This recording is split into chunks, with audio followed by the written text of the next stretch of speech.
Campaigning candidates from the White House to your local city hall are looking toward what will happen in voting booths across the country tomorrow.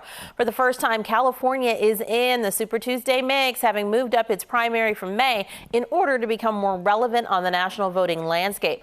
Those candidates are very focused on the who. Who will you pick? One state group is much more focused on the whats and the hows of any election instead of just the who's. We're talking about the California Voter Foundation, and I am now live with its president and founder, Kim Alexander. The California Voter Foundation monitors all things elections all year, all the time, election cycle or not. Kim, good morning to you. Good morning, Sincere. Thanks for having me. Definitely. Now, more than a third of Republican delegates are up for grabs here in California and across the country tomorrow, along with an equally large share for Democrats. This is California's first dip into the Super Tuesday pool, so to speak. So despite all of the TV ads and mailers showing up at houses, some voters may just now be realizing that the primary is tomorrow. What last-minute voting tips do you have for them?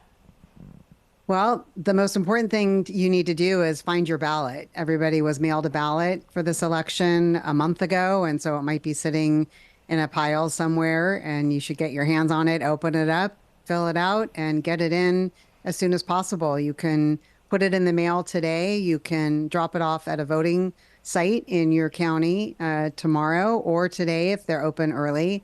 And you just want to get your ballot in sooner rather than later. A lot of people wait to the last minute, which is understandable. It's a long ballot. It's not easy to get through all those candidates and measures that are on the ballot, a lot of local measures. But the important thing is to be a voter. If you don't have an answer for every contest on the ballot, you can just skip that contest and move on to the next one. All righty, that's good advice. I think a lot of times people are like, I don't know for that one, and so they just don't do it, and you don't want to do that. The 2020 election is still casting a wide shadow over the similar trip to the polls happening this year. Former President Trump, who is, of course, a current presidential candidate, the presumptive Republican nominee, is in the middle of an election interference case in Georgia that centers around asking the Secretary of State there to find him 11,000 votes. He was behind Joe Biden in the presidential election from before. Some of our federal lawmakers at CPAC just a few weeks ago professing how he actually won the last presidential election. How do you instill faith in the current voting process with seeds of doubt like that still growing like Jack's magic beanstalk?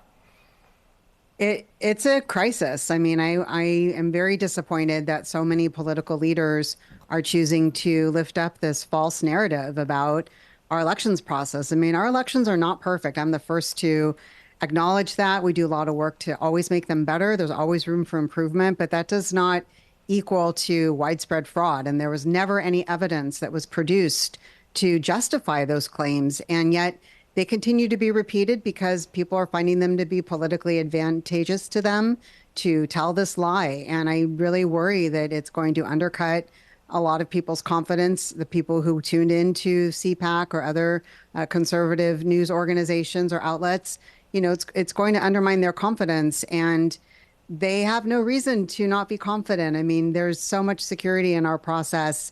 We use paper ballots. We conduct post-election audits. We only use equipment that's been tested and certified by the Secretary of State. And people who have questions about the process are welcome to go and observe it for themselves. Every county makes that process available to voters, and we encourage them to do that.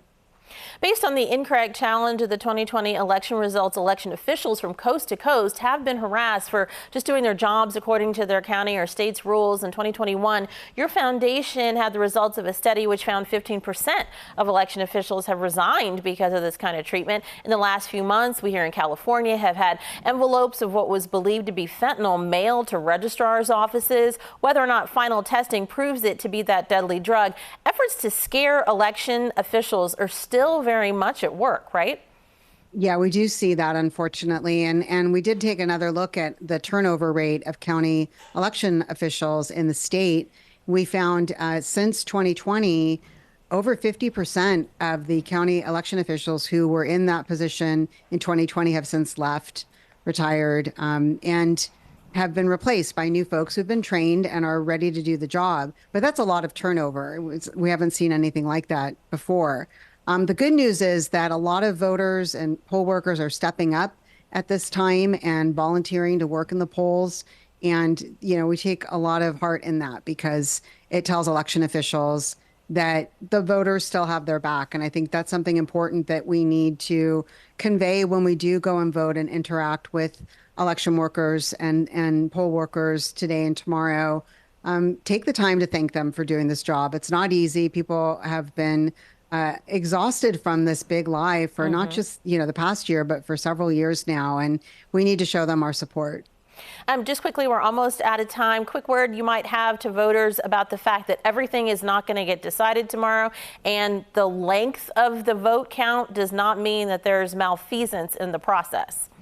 That's right. And we did mail everybody a ballot. Most of the ballots that are going to be cast in this election will be arriving in vote by mail envelopes. They have voter signatures on them. Be sure to sign the envelope. And those signatures have to be verified before the ballots are opened and counted. And so a lot of those ballots are going to come in today and tomorrow. And if they're postmarked by Election Day and they arrive within a week, they will get counted as well. So you see this giant pile of mail-in ballots coming in on Election Day and in the days following that will be counted. And that just takes a long time to process. So people will need to be patient.